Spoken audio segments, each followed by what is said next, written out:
History. Lesson 4, Chapter 10, The Rise of China and the Cold War in Asia. Chapter 10 examines developments in Asia from the 1940s to the 1970s, with particular emphasis on the rise of China, the Korean War, developments in Japan, and the Vietnam War. Throughout much of the 20th century, China struggled to be a unified, functioning state. There was great political instability from the overthrow of the monarchy in 1911 through to the end of the Chinese Civil War in 1949. During the chaotic 1910s and 1920s, two groups emerged to lead and unify the country, the nationalists and the communists. Civil war broke out between the nationalists and communists during the mid-1920s. Communist strength was most successfully established in rural areas, and its supporters were able to utilize guerrilla tactics to neutralize the superior strengths of the nationalists. When Japan invaded China in 1937 in an undeclared war, the Chinese nationalists and communists managed an uneasy truce to work together to try and to fight the Japanese invader.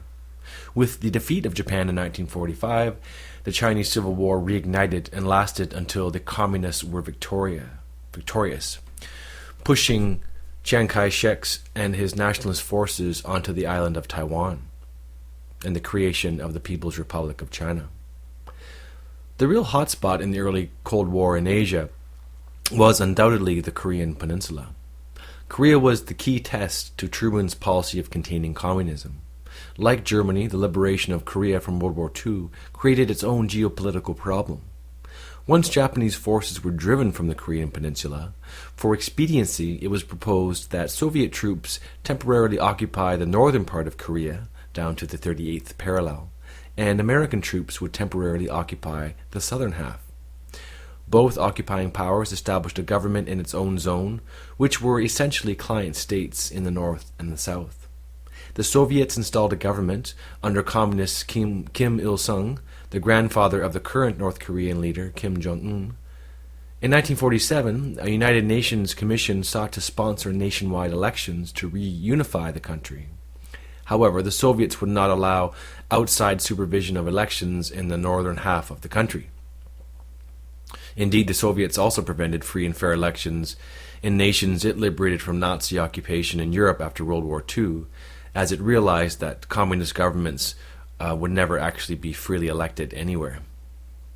An American-backed authoritarian leader, Syngman Rhee, was elected in the south of the country, and both American and Soviet forces left the Korean Peninsula, however, leaving behind well-equipped and trained Korean armies in the north and the south.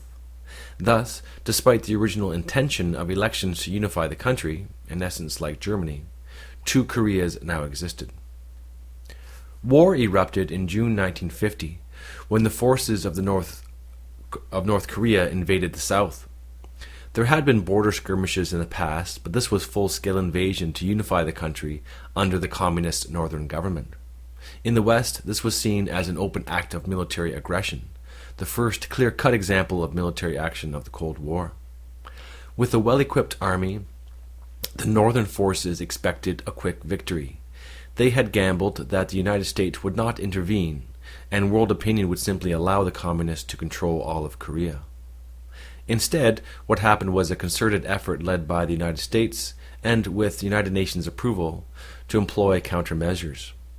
In an important example of bad timing for the Soviets, the Soviet Union was not present at the United Nations Security Council to veto the authorization of military countermeasures in Korea against the North Koreans, which it most certainly would have done. The Soviet Union was boycotting the Security Council because it was protesting the fact that the UN seat for China was still given to the non-communist Chinese government centered on the island of Taiwan. That is, the nationalists who had lost the Chinese Civil War were the ones who were actually representing China at the United Nations, rather than the victorious communist government. And Soviets were boycotting the United Nations because of what they saw as this injustice.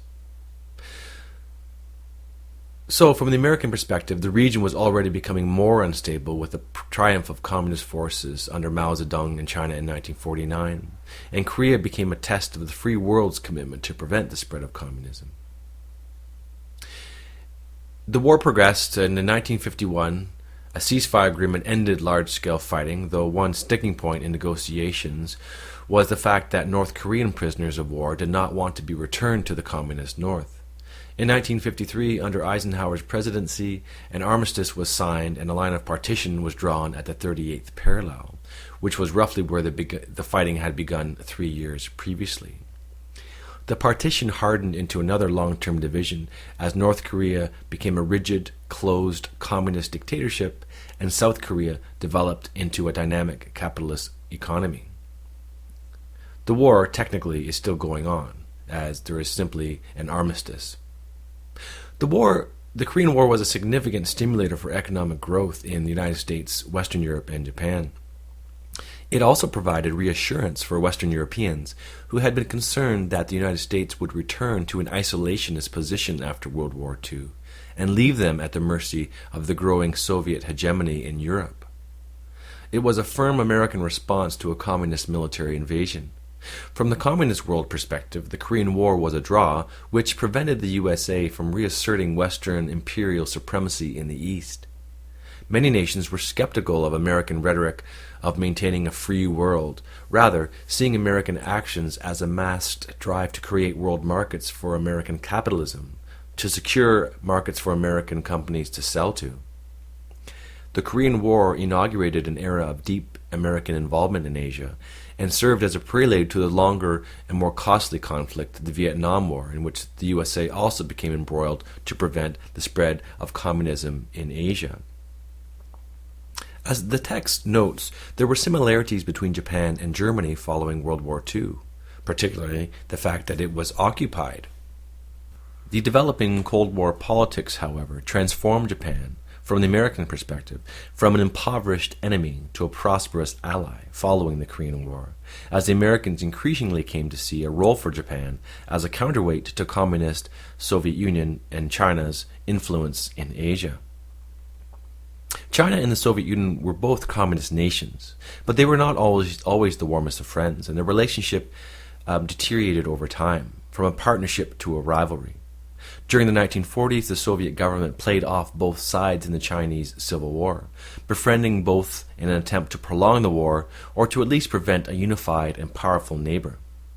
Once the communists won the war, and the Americans saw their interest to be more and more with a West-friendly Japan, China and the Soviet Union had a good relationship, particularly during the 1950s, with the Soviets providing China with economic and diplomatic support in return for Chinese recognition that the Soviet Union was the leader of the communist world.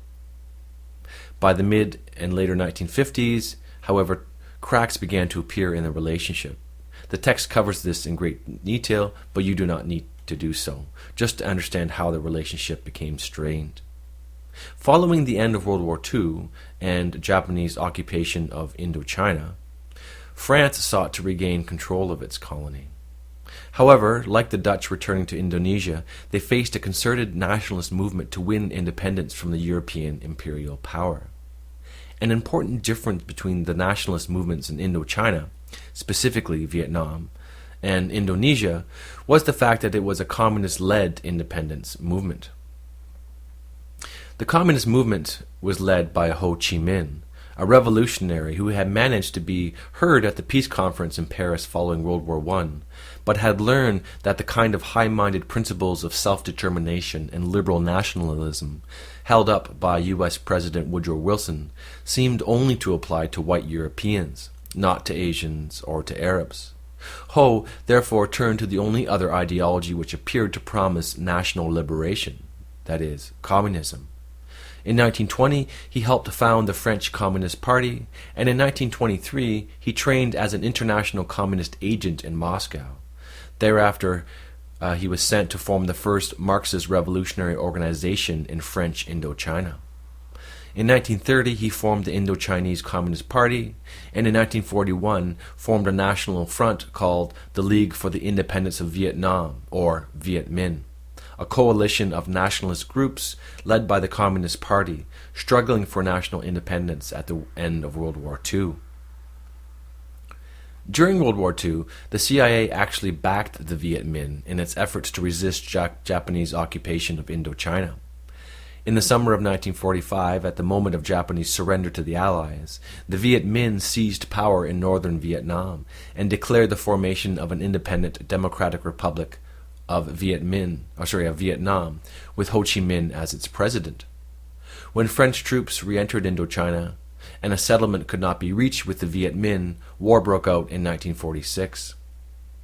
The French were unable to defeat the communist-led independence movement, and by the 1954 conference at Geneva, the end of French rule in Indochina was recognized. And, in a parallel to what happened in Korea, Vietnam was temporarily partitioned with a Chinese and Soviet-backed northern communist government and an American-backed southern government.